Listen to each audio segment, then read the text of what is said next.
الله الرحمن الرحيم ألف لام ميم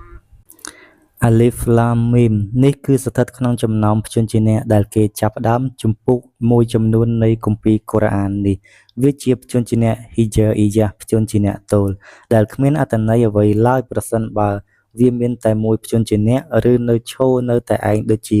អាលីវបឺតាជាដើមវា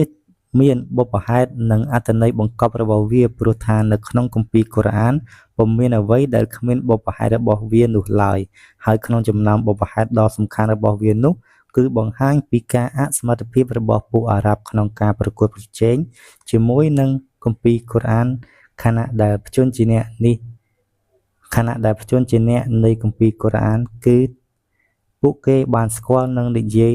នឹងតួអក្សរអស់ទាំងនេះហេតុនេះហើយទើបជាទូទៅបន្ទាប់ពីការលើកឡើងពីព្យញ្ជនៈទាំងនេះទៅគឺតែងលើកឡើងអំពីគម្ពីរកូរ៉ានដូចជានៅក្នុងជំពូកនេះជាដើម